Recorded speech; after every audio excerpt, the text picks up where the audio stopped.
Obrigada, Ana. Obrigado, eu.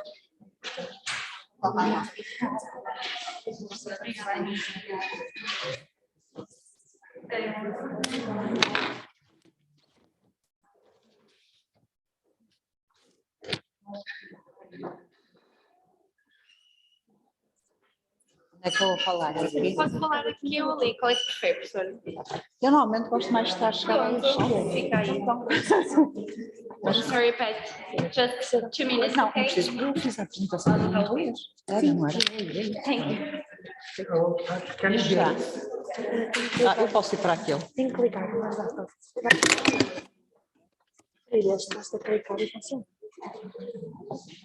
Estou a sentir as energias da sala para ver de que lado é que eu preciso de estar. É daquele. Ao meio. Olha, essa esferográfica é minha, não aproveites. Professora, é só ligar. Nós que já nos consegue ligar. Isto está. É só clicar.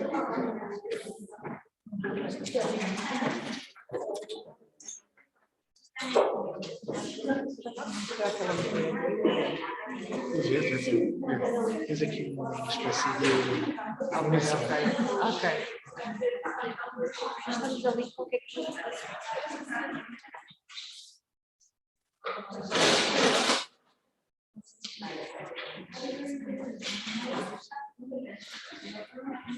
So, hello everybody. It is my pleasure to introduce you Professor Patricia Thomson, to whom I would like to express our gratitude for being part of the seminar.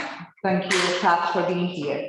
I will shortly refer to her biography so that you understand a little bit more about who she is and what she has done throughout her life. Professor Pat Thomson is convener of the Center for Research in Arts, Creativity and Literacy. Pat is known for her interdisciplinary engagement with questions of creative and socially just learning and change. Much of this work has been in collaboration with Professor Christine Hall. Pat had a long-term research partnership with Professor Barbara Kamler, with whom she writes about academic writing. Pat is quite generous in sharing her research activities, which can be seen on a range of websites, and as Sofia Marques Silva just referred, she also has a blog where she's always raising discussion about educational issues. She is an adjunct professor at the Free State University South Africa, visiting professor at the University of Iceland, a visiting professor at Deakin University, Victoria, and University of South Australia, and a visiting associate in the School of Education, University of Western Ontario. So you can see that she has quite a wide range of work with lots of different organizations. She's also a resident ethnographer with the Tate Schools and Teachers team, with whom she has a long-term partnership. She is a trustee of the charity Sociological Research Foundation Limited. Moreover, Pat has had an intensive work career in diverse education institutions, as I already referred, and in more recent years, Pat joined the School of Education in 2003 and completed a 5-year term as Director of Research. She was also Director of the Center for Advanced Studies and directed a professional doctorate in education and an offshore PhD program at the University of South Australia. She was Deputy Director of the Center for Studies in Literacy, Policy and Learning Cultures. She previously managed strategic planning in the State Education Department. So you can see that her work in education covers lots of diverse fields, not only universities, but also research centers, a political field, and so on. Being a school principal, a deputy principal, and founding coordinator of schools makes part of her very rich CV. which also includes being a member of several editorial boards of journals, mainly concerning education, teaching, research and methods, and so forth. A wide range of topics within education at the center, in my understanding. Along with her teaching, Pat's current research focuses on creativity, the arts, and change in schools and communities, and postgraduate writing pedagogies. I would like to highlight Pat's most recent publication, which seems quite provocative. The title of this work, published by Policy Press in 2020, is School Scandals, Blowing the Whistle on the Corruption of Our Education System. Great promise of a good discussion here. Well, just to finalize, thank you again, Pat, for being here and for what seems to be a challenging and giving career aimed at improving education and its surroundings. Professor Patricia Thomson will now present to you the conference, Publishing and or Sharing, Reviewing Dissemination Practices in Educational Sciences, which promises to be very appealing. Just before I give the word to Professor Pat, I would like to invite you to listen to this paper in a critical and complexifying way, so that at the end we have a good discussion, making the best of her presence with us today. Professor Pat, thank you very much for being here. The floor is yours. Thank you.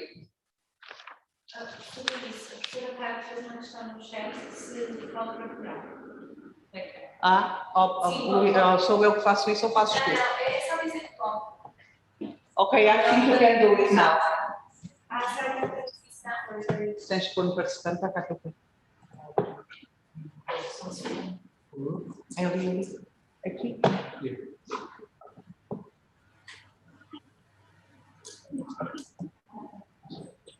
Thank you.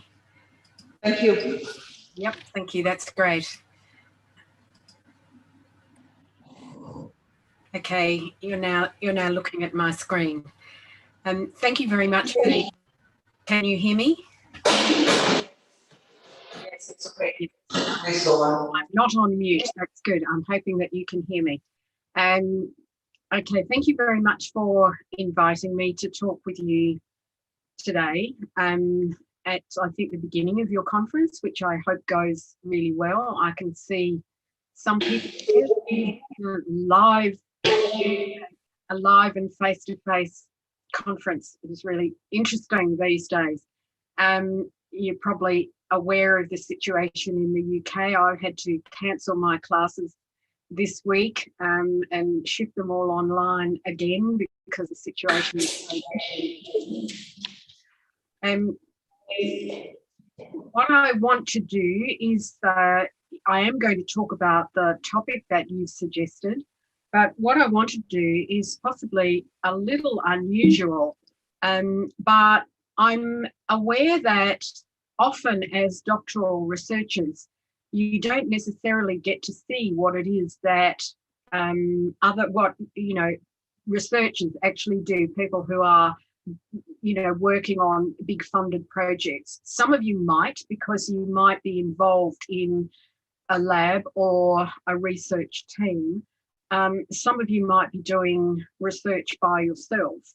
But I thought that what I would do is just talk about a current research project that I'm involved in, and look at the various kinds of communication processes that are involved, and invite you to think about which of these might be relevant for your research project or for research projects that you might want to do in the future. And obviously at the end of this, I can answer some questions as well. So I'm going to talk about this particular project, which is called Leading in Lockdown. And having heard, all this stuff that I research, the arts and creativity, I do also do some work around school change. Because I used to be a school leader, I sometimes do work on what school leaders do too. And this particular project has obviously started during the pandemic. And I'm going to talk particularly about the partnerships that are involved in projects and processes of co-construction, which I hope go to the question of sharing.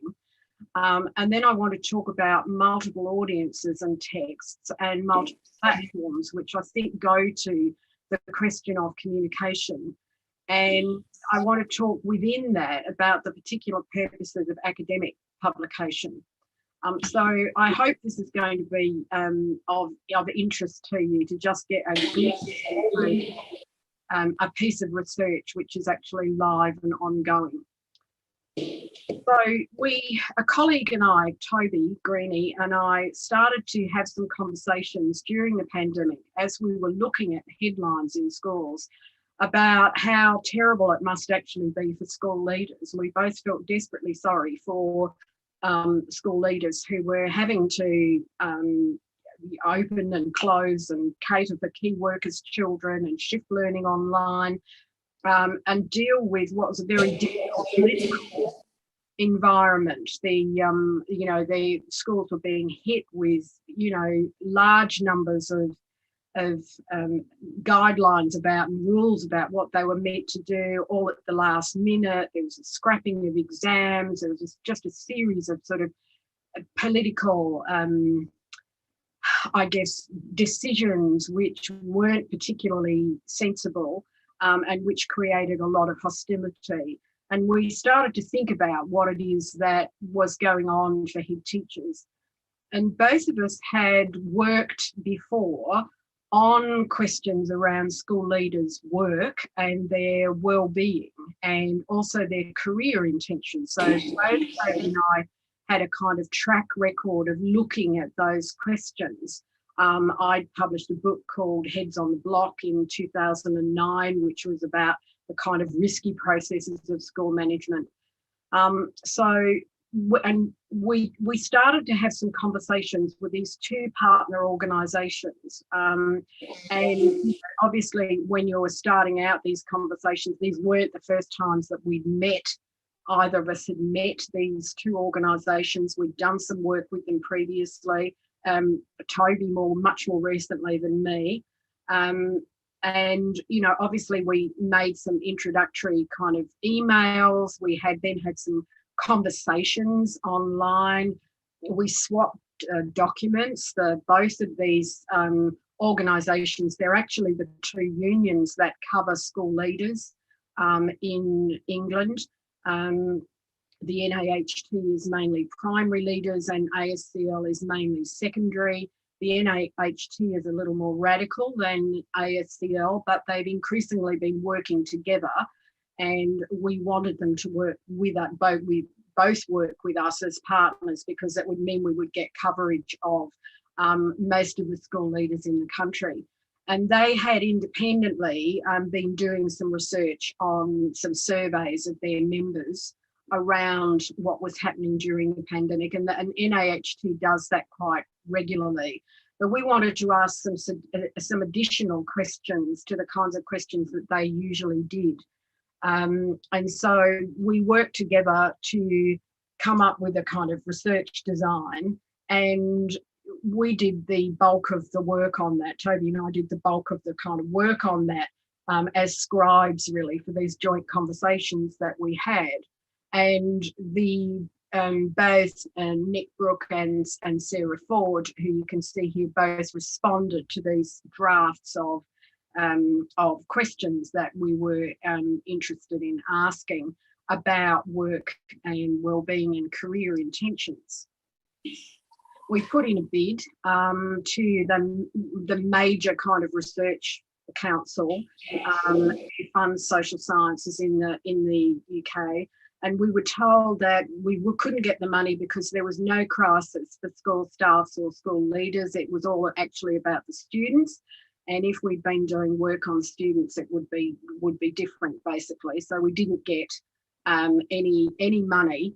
And then we had to make a decision. Toby and I had to make a decision about whether we were going to keep going and try and do what we could within the kind of research time that we would get allocated by our employer. I mean, as an academic, we get, we do about a third teaching, a third of social and administrative responsibilities in the institution, and then about a third for research. That's the kind of generally professorial load.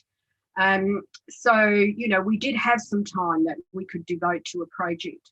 And so we decided that we would go ahead with a survey because that actually wasn't going to be too difficult for us to do. The partners were on board. And we attached another person to our team, actually, from another university. And this will be of interest to you as doctoral researchers, I think, because in the middle is Nick Martindale. Nick Martindale is a postdoctoral fellow at Oxford, but Toby had actually examined his PhD. And so this is one of the things that happens. That quite often, well, not quite often, but sometimes examiners will pursue people with whom they have a kind of common interest to see if they want to join in something that they're doing. It might be publication, it might be a project. Anyway, we decided to ask Nick to join us, and Nick has very sophisticated quantitative skills, better than mine and certainly better than Toby's, I think. So he was going to add something to the team as well as being very familiar with the topic that we were pursuing. So we added to our team, and then we designed a survey. Now, we knew that there were loads of other people working in this space. We knew that there were other surveys going on. There was one in Wales. We knew there was some going on in Australia. We knew that there was work going on in the US. So we didn't think we were in this kind of game alone.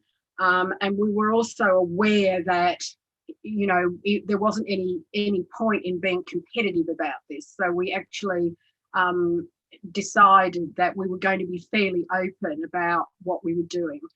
But what we did with our partners was we carried on the kind of conversations. We co-constructed an online survey, more emails, more conversations. We obviously put in an ethics approval process to our institution, going through all the European data management plan and all the rest of it that you have to do now. And every one of these texts refined our kind of sense of what it was we were doing and why we were doing it. So these were kind of texts which actually helped us to kind of focus down on exactly what it was that we were interested in, and perhaps the kinds of contribution that we might be able to make to this bigger discussion that was going on. Perhaps we could say something more than, or something different from some of these other conversations that were going on in different locations.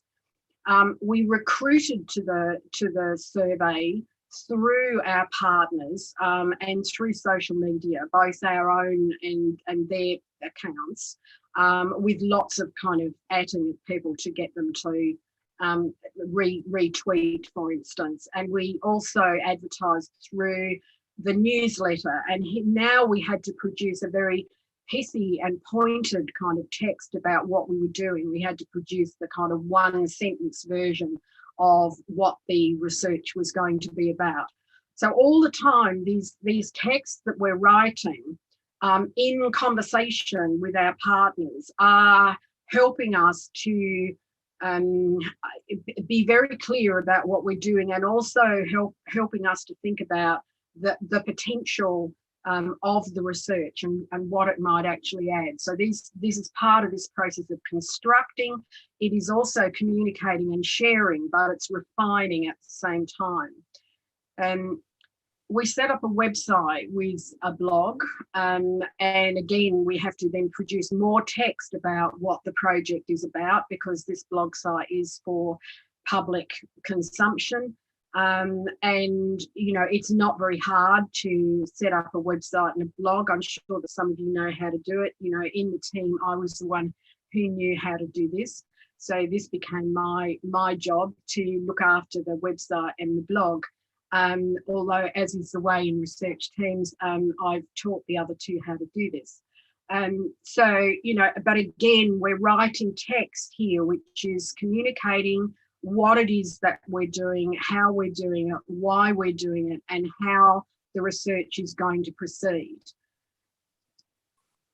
Then what we did was we started to think about, so meanwhile, you know, people are filling in the survey while this is going on. We're setting up the blog, we're starting to write the odd, you know, an early blog post about what we're doing. And then we start to develop a media strategy with our partners. Now, because these are, you know, professional organisations, trade unions, they have a kind of advertising and marketing branch. They're conscious of their brand, you know, and they have some already sorted out ways that they're going to do things. We come along and, you know, in particular, I have a view that we don't want to wait till the end of the survey. We actually want to get some stuff out early. We want to use a combination of the education press. There's a specialist education press in the UK, 2 publications, the Times Education Supplement and Schools Week, and there is also general media as well. And, you know, we decided that we needed a kind of strategy to address those. And what we proposed was actually new to the they went along with what we wanted to do, which was not wait until we actually had a full report, but actually release 2 sets of results early. So in the end, we had nearly 1,500 people fill in the survey. It's not a great number. And I was a bit disappointed in the number, but given the time that we did it, which was in March in 2020, April in 2020, at a very difficult time, very torrid time in schools, it's probably not too bad. So we could see in the early results that we did, a couple of things kind of leapt out at us. So obviously we printed out the survey results, we went through them with our partners in a kind of Zoom conversation, and we pulled out a couple of headlines that we thought were interesting, but also a bit shocking. And one of the first one that we focused on was, not surprisingly really, was an overwhelming number of school leaders who said that the way that the government and the Department for Education had kind of dealt with them was really shocking and unsupportive, and, you know, and actually they'd lost trust in the government, it's something like 90% of them had actually now said they now had no faith in government at all, which is pretty shocking given these are school leaders who are generally pretty conservative, and generally keep their mouths shut, and who see their job as implementing school policy no matter how difficult it actually is. So we had this kind of first headline result, which was about, the kind of disillusionment and the anger that school leaders felt about the government. And so we released this result, and the result was two reports in the education media, and we also made our own blog posts, and we got those 2 education reports because we had conversations with the education journalists. So we actually contacted them and said, look, do you want a scoop? Here we've got this. We went to both with slightly different versions of the same data and said, one focused on trust and one focused on DFE support, and said, do you want an early scoop on this bit of research? So at this point, we haven't written the report. We haven't got anything published, but we've got a couple of things in the education media.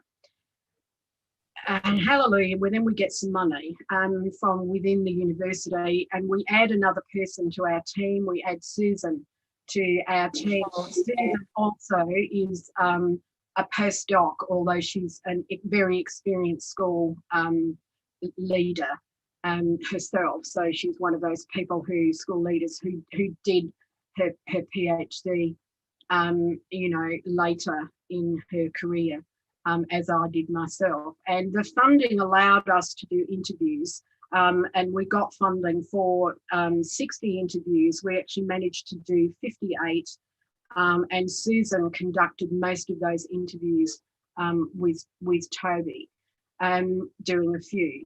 So, you know, we've now got a kind of a mixed methods design, which is what we'd originally hoped to do, although it's smaller than we'd originally hoped, but we've got a survey and we've got some interviews. And what we know now is that, you know, we've got a number of things in these kind of results, even from the survey, that are interesting.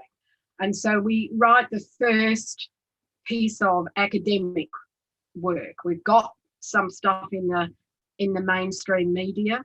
Our partners know all of the results at that point, but we write a little piece for an academic journal, and it's actually a journal that I'm on the editorial board with. I've been discussing with the editors the possibility of having a new kind of section in the journal called Rapid Communication, where we actually people are able to write about emerging results, a bit like that work in progress stuff that you get in conferences.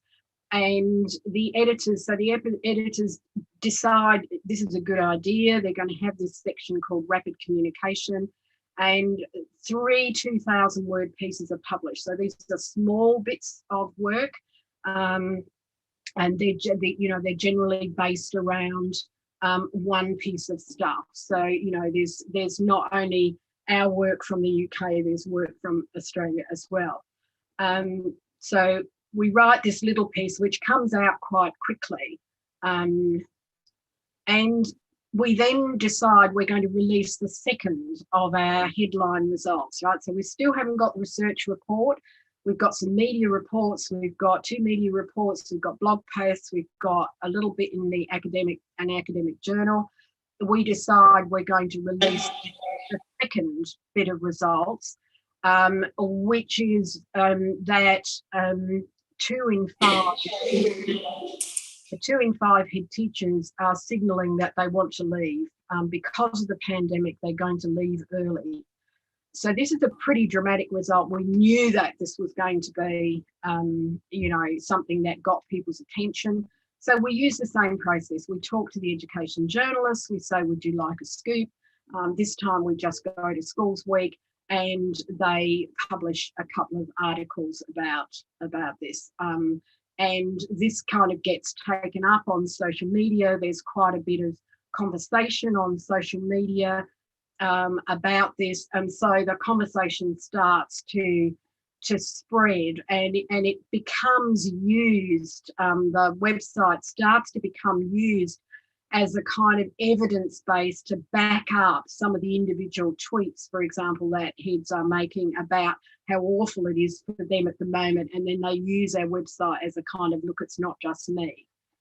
And then we plan for the launch. But meanwhile, we've been analysing the interviews. We've been putting the interviews together with the survey results.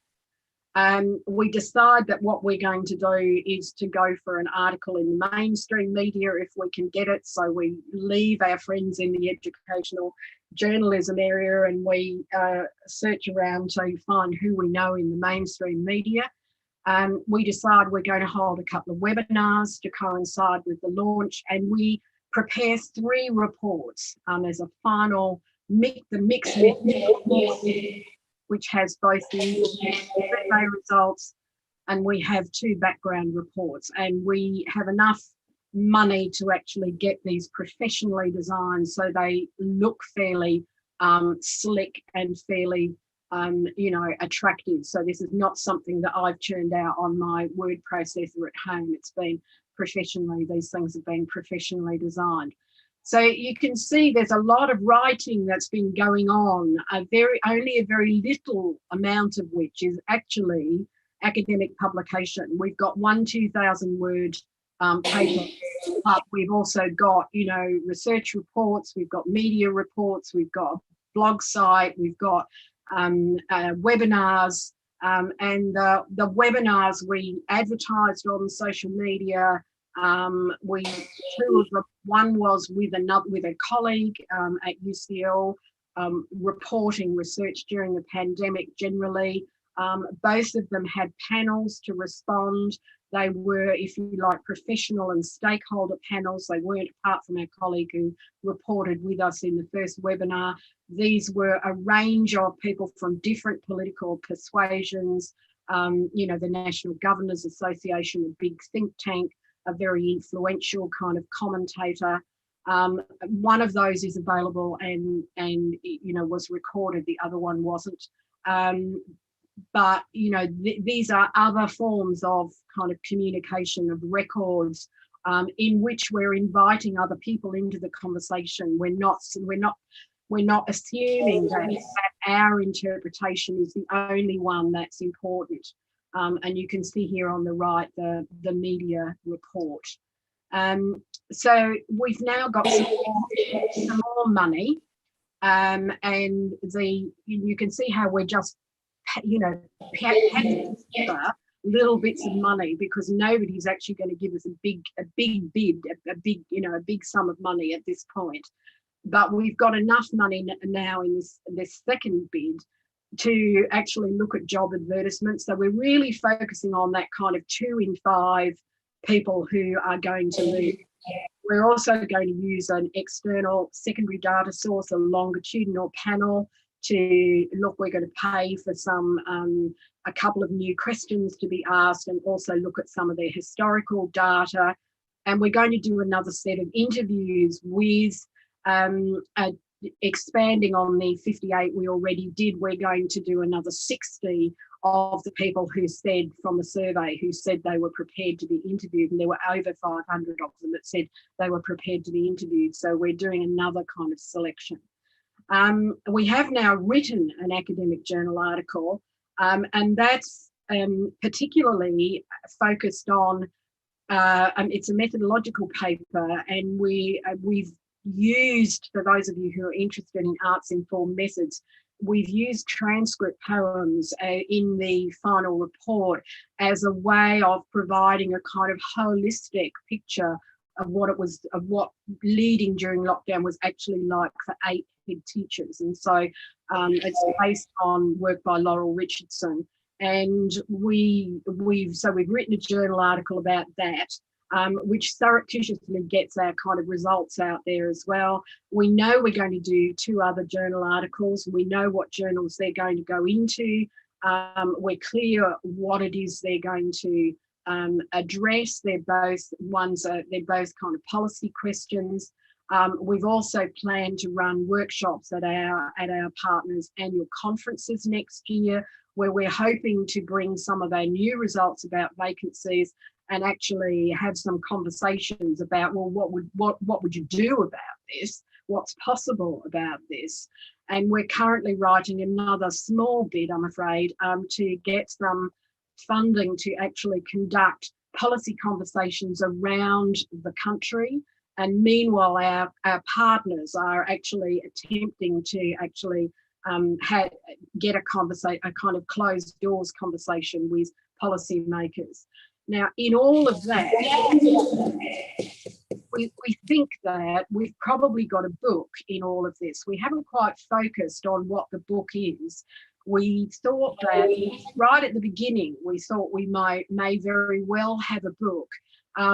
We've got 2 options. One is about crisis management and how it is that school leaders have responded to the crisis and what this tells us about the other one could be about recruitment, retention, and succession planning in schooling. We think that the latter is probably a bit boring for a book, and that's probably what we're going to write more papers about. And we think the kind of question of how people manage in crises about which there is actually very little, is probably something that could be potentially useful. And we know that in order to write that, we need to get into conversations with some other academic colleagues whose work we've been tracking and that we list on a separate page on the blog site. We're listing other work that we know about and as it's been published, so that we're a bit of a repository, if you like, of what's being published about school leaders during the pandemic. But we're still kind of, I guess, focusing on what it is that we're going to write the book about. So what didn't we do?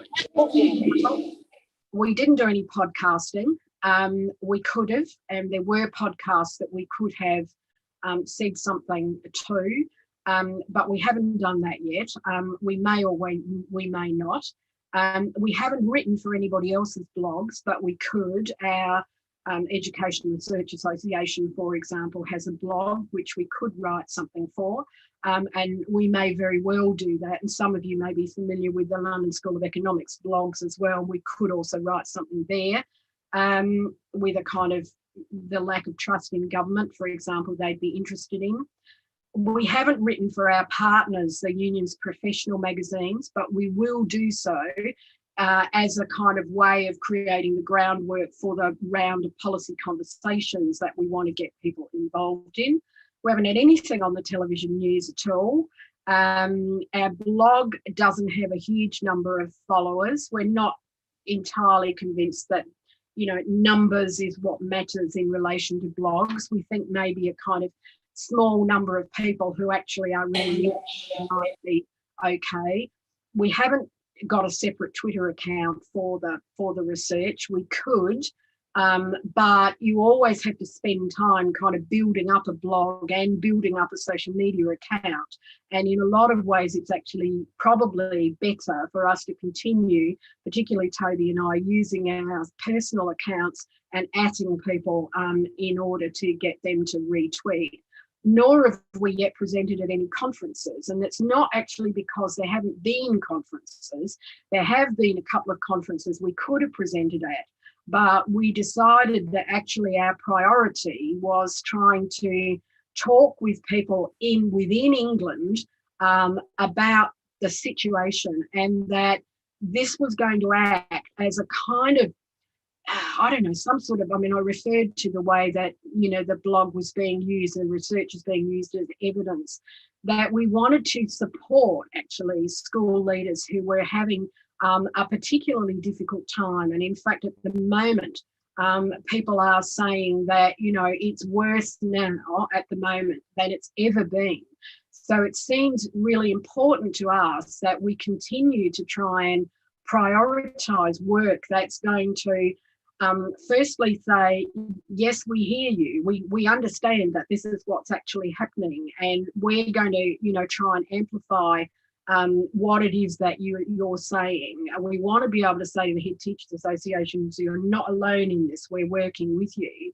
And we do want to actually be able to keep a sort of a drip of things going into media, so that it adds to the kind of conversation about, you know, we need to do something. We just can't keep expecting people to redesign their schools every, you know, in some cases week after week. They're having to invent new management routines and just, you know, cope with the most difficult circumstances. And at the moment, you know, it's not uncommon, you know, this week to hear of schools where there are, you know, a third of the staff in off sick. So it's, you know, schools are petri dishes at the moment. And so you know, there is work for us as researchers to do, I think, in order to actually kind of support what's happening. Okay. So I hope that that's, I guess, given you a lens on the way in which we've been thinking about this particular project and the process of communicating, sharing, disseminating, how those things aren't a kind of binary, they're blurred. But you know, what I guess I'd want to draw attention to is in fact the low priority, because of the nature of this research, the low priority we've placed on academic conferences and academic publications, and where we see those in the kind of train of events that actually follow. This is not going to be the same for you doing PhDs, but it may be the case that some of the things we've been thinking about, which is how can the research I'm doing actually help to make a difference in the world, and how can what we do as academics, writing and talking, that some of these kinds of conversations may actually be relevant for you. So thank you. I think we've got time for some questions.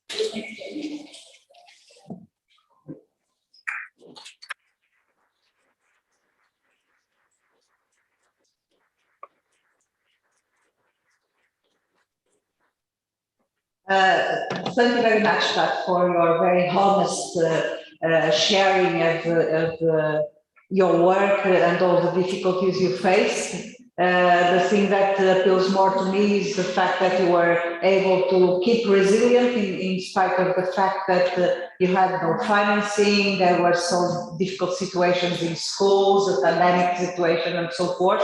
And I think it was very interesting for our students to understand the ways in which you found ways through to keep on going and to follow your research. I will, if you don't mind now, I will speak a little bit in Portuguese with students just to invite them to put some questions, ok? Pronto, vocês viram aqui nesta apresentação da PAC que ela realmente o que nos mostra com grande relevância e com muita importância para nós como investigadores é que realmente mesmo estas pessoas de grande nome, com uma grande história já em termos de um contributo científico na pesquisa, nas aulas, etc., também estas pessoas veem os seus projetos negados, veem os seus projetos não financiados e vejam como aqui a equipa, não é? Eles vai constituindo diferentes equipas e como vai conseguindo, com pequenos financiamentos, ir avançando com a sua pesquisa. Isso é um aspecto que me parece muito importante, porque nós às vezes sentimos-nos rejeitados porque o nosso trabalho foi rejeitado. São coisas diferentes. Acho que aqui ela ajuda-nos também a perceber muito isto. Há aqui vários aspectos que ela nos foi também mostrando, da preocupação na construção da equipa e depois este foco muito grande na publicação e na disseminação do trabalho, que é uma coisa que se calhar em termos de um doutoramento nós não queremos fazer, porque nós não queremos estar a meio de construir um projeto, uma ideia e ao mesmo tempo a partilhá-la com toda a gente, ou seja, quando vamos apresentar já não faz grande sentido, porque as pessoas já ouviram aquilo, já viram em algum lado, se calhar até já discutiram, a partir do vosso próprio trabalho, e portanto há aqui um cuidado que é distinto no vosso caso, portanto esta ideia da disseminação da partilha se calhar já é para outras situações e não para quem está a fazer doutoramento, como ela própria disse, mas reparem como aqui foram tirando partido de pequenos financiamentos, foram caminhando no projeto, algumas portas se fecharam, outras se foram abrindo e portanto foram sempre tirando partido disso. E depois fazendo aqui uma combinação muito inteligente entre o que foi a exploração dos espaços online, da autoestrada digital para a comunicação com as pessoas, o pegar, por exemplo, fazer um questionário online, que de outra forma se calhar não teriam feito dessa forma, cruzar depois com o novo financiamento com as entrevistas, portanto, no fundo, ir conseguindo tirar partido das diferentes circunstâncias para conseguirem levar o projeto para diante.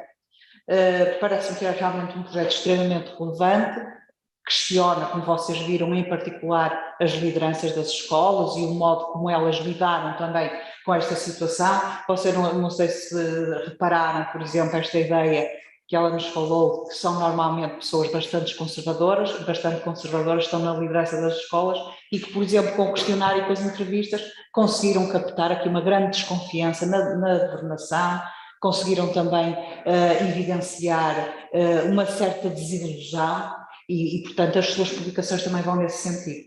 Um outro aspecto que para mim me pareceu particularmente interessante é o facto de elas acentuarem esta distinção, ou eles acentuarem esta distinção entre o que é uma comunicação académica e uma comunicação profissional. Nós às vezes não fazemos esta distinção e pensamos, estamos a fazer trabalho académico, então vamos discutir na academia. Ela mostra-nos aqui a grande importância de se discutir um trabalho académico com os profissionais e as profissionais, no sentido de conseguir partilhar, discutir conhecimento e, portanto, ampliá-lo.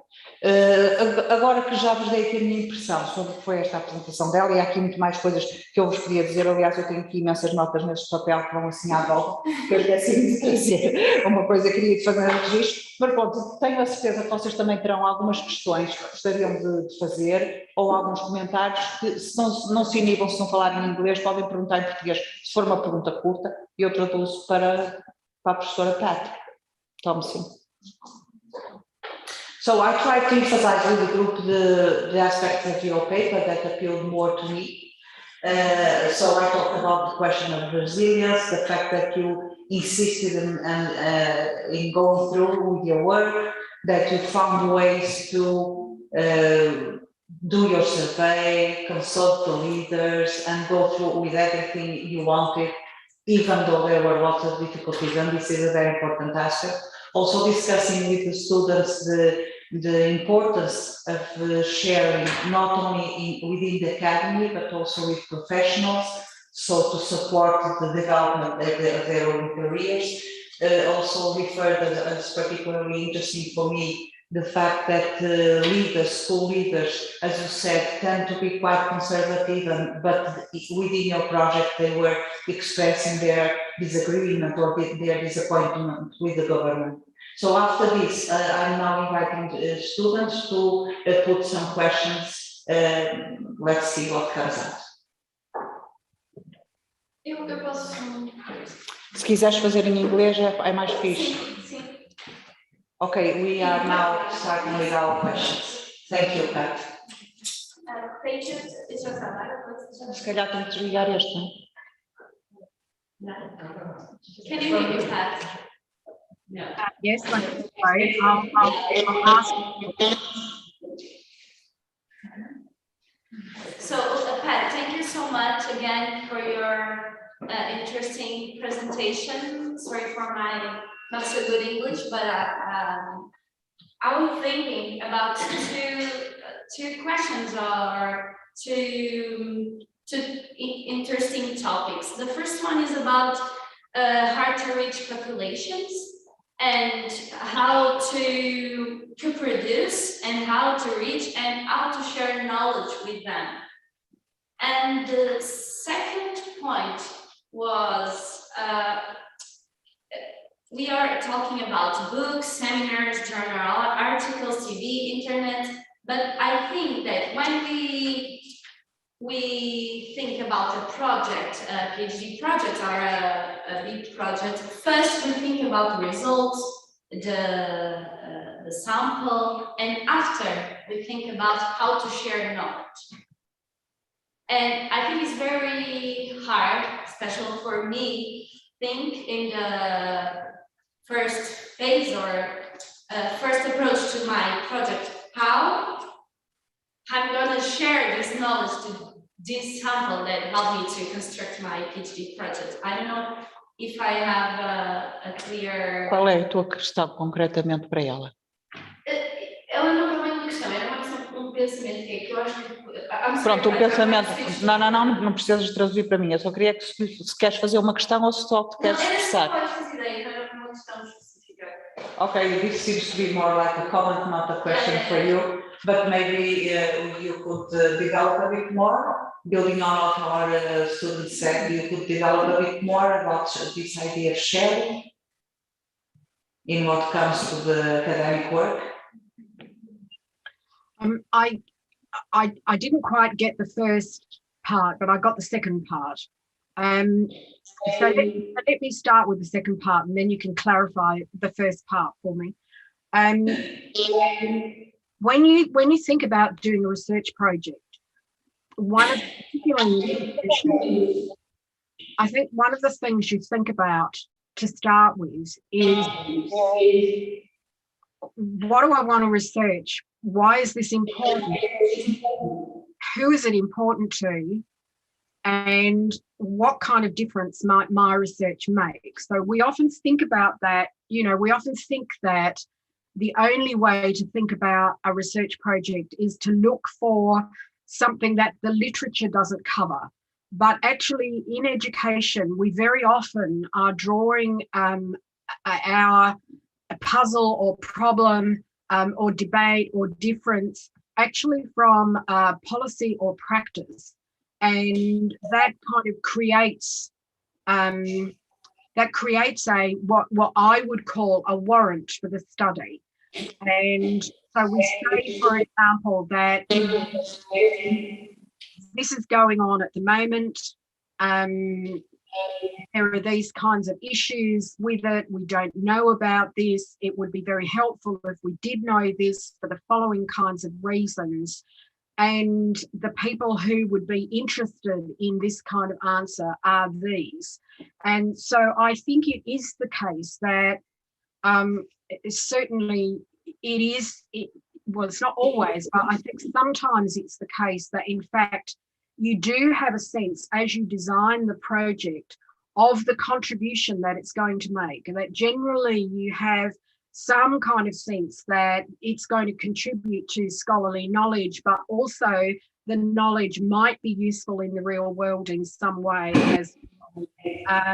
And it's thinking about that contribution that allows you to think about where is it that we might actually want to start communicating our results? Who do we want to talk to? Policy actors? Do we want to talk to the profession? Do we want to talk to other scholars? If we want to talk to other scholars, who are they? What are the conversations that we want to have with them? If the answer is about other scholars, then that starts to help us think about what conferences we might want to go to, the kinds of papers that we might produce. I generally encourage the doctoral researchers that I work with to be thinking all the time about not simply the conduct of their projects, but also where this is going to go and what's going to happen to it. And I have to say, very often, I'm clear when people come to me with a piece of research, I can tell almost if they're going to have a book. Because it's the project which is just going to be, you know, worthy of an academic book. And I can pretty well always tell that at the start. And also right at the start, you can often get a sense of, well, it could well be that there are some journal articles that might come out of this. And of course, if you're doing a PhD by publication, which is now common in a lot of parts of Europe, I mean, it's all, particularly in Nordic countries in Europe, but other parts of Europe as well, and in other parts of the world, then people are thinking about publications actually from the word go, you know, because that's actually the way that they produce their thesis. They're not producing a monograph. So I think that it's increasingly common for people to think about the kinds of publications, conversations, networks they want to be part of quite early on and not wait until the end of the project. So that's my kind of response to the second part of your question. But I didn't get the first one. It was something about how to reach populations. I didn't know what kind of populations. I think it was more like a comment, an introductory comment that she was making to you to raise the question afterwards. So would you agree with me, Pat, that when our students are now writing their PhDs, it's not enough to write and concentrate in an idea, but that they need to link to burning issues of our society and also develop some strategic thinking in terms of with whom they interact, where they want to publish, what they want to publish, and so forth. Yeah. Well, it's obviously not mandatory, and it's obviously perfectly possible to do you know, a PhD, you know, in just be doing your PhD and thinking about publications afterwards. I'd say two things about that. There's, firstly, I think there's a pedagogical reason why you might want to think about publishing during the PhD. One of them is that you can get support for writing You can get scaffolding, you can perhaps co-author with supervisors, so you get a kind of apprenticeship in academic publication, which you may not necessarily get once you've actually finished the PhD. I generally try to co-author, for instance, at least one paper with all of my PhD students, and that's very common, I think, these days in education for people to try to do that. But that is because we now see that part of the process of supervision, the pedagogy of supervision, is not simply about doing the research, but also about communicating and sharing the research as well. So, you know, that's one reason I think is pedagogical. I think there's also a more pragmatic and kind of careerist reason why you might want to publish early. And that's, I guess, to put a bit of a marker in the sand and say, I'm researching this. That does help you establish networks and to get into conversations with people. But also, if you, and I actually don't know a lot about the situation in Portugal, but certainly if you were applying for postdoctoral opportunities outside of, well, European postdoctoral opportunities, then it's very tough competition, and you are going to be competing certainly on at a European level with people who've already got publications, some of whom have done PhDs by publication, and they actually start, you know, going into the kind of competition for postdoctoral positions with 4 or 5 publications under their belt already. So it's getting harder for people who are doing the kind of PhD by monograph when they're competing at a kind of beyond the national level, I think. And you know, that's just something to kind of consider. Certainly within the UK, if you apply for a postdoctoral scholarship, you these days don't do that straight out of your PhD. You normally try and do that 3 or 4 years later.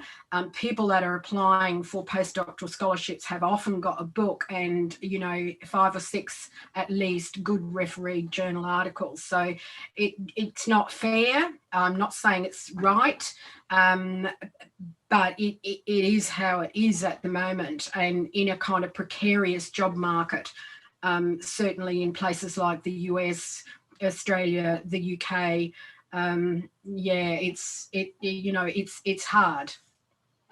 Yeah. Unfortunately, I have to comment on that one, that in our country, the great competition starts already in scholarships at PhD level, not just at postdoc, because, well, it's a difficult situation for our students here. Yeah, UK too. Ruthless competition for PhD scholarships, yeah. Questões, pessoal? Okay, it seems we have one question for you here.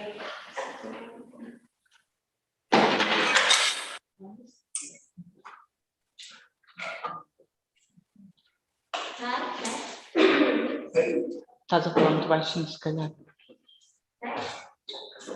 Não.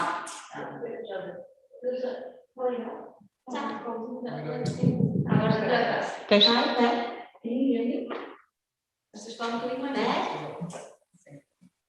Can you hear me? Yes, I can. Well done. Hi, Beth. My name is Silvana. I'm not in the PG yet. I'm still taking my master's degree. But I have a very simple question regarding your project. Considering the current situation of the COVID-19 in the UK, especially in England, and considering that the leadership in schools is very traditional, do you have positive perspectives regarding the activities you didn't do yet in your project, or do you think it's going to be a huge setback in 2022?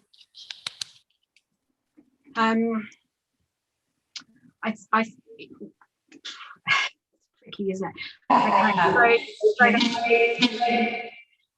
the pandemic has been is generally awful, but it's not to say that people haven't been doing some interesting things. One of the things in our research and also in other research which our colleagues are doing, one of the things that's become most interesting is out of necessity comes interesting innovation. And so there have been a number of innovations in relation to digital learning. I think it's just forced a lot of people to move learning online. And some of that's really interesting and some of it's not. And the other thing in our project that's been, and I think there have been interesting new relationships with parents. They're not always productive, but I think certainly for parents and families, there are new connections that have been, and strengthening of connections, particularly in primary schools, that have been made around supporting remote learning. And we've certainly got evidence of that, but my colleague Gemma Moss at UCL, the project that she's been doing on learning certainly has a lot of evidence about changed relationships with parents. The other thing that we found is that while there's been disillusionment with central government, there's actually been a re-strengthening of ties at the local level. So there's a lot of trust by communities in their local schools, probably more than there was pre-pandemic. And people have set up new networks. They've used old networks and strengthened them. One of the things about the English school system, which you probably know, is that it's very competitive, that it's quite privatized. You know, there's been a lot of movement away from local governance of schools to these kind of trusts. And a lot of that's just gone. People have actually got together, regardless of what kind of school they are, got together at the local level, and they've thought about how they can help one another and how they can help their communities. And one of the things that's happened, I think, is that schools have stopped focusing so much on test and exam results, and they've focused much more on the kind of personal development and welfare of children and young people. And certainly in the most impoverished school communities, and you know that, you know, England is a deeply unequal society and poverty has got a lot worse during the pandemic. Schools have set up food banks, they've got clothes banks, they're working with each other to try and support their communities, because a lot of the other services that typically would have helped schools, even though they've been cut in recent years, they've had to turn 180 degrees to just focus on the pandemic. The local schools are often the last public service sort of standing in a lot of communities. And so they have really taken on a very kind of civic public good kind of ethos. And I think that's important. You'd like to think that that's going to continue after the pandemic, because that really disrupts the kind of competitive managerial as technical approach that there's been to not only leading and managing schools, but also students learning as well. So I think it's a kind of a mixed picture. It's a scary picture, it's a risky picture, but there's also just some really interesting things that are going on at the same time. Thank you very much, Pat. I think maybe we should now call it a day. Thank you very much for your paper. Thank you for this wonderful discussion. And I'm sure our students and ourselves were left with a lot of food for our thoughts. So thank you very much for coming. Thank you.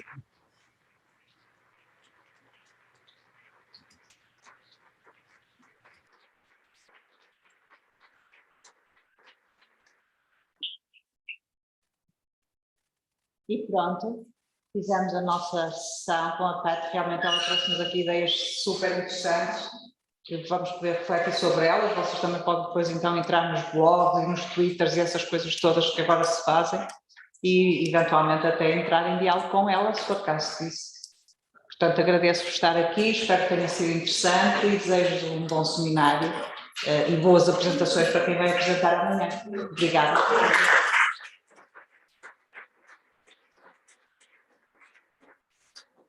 Sempre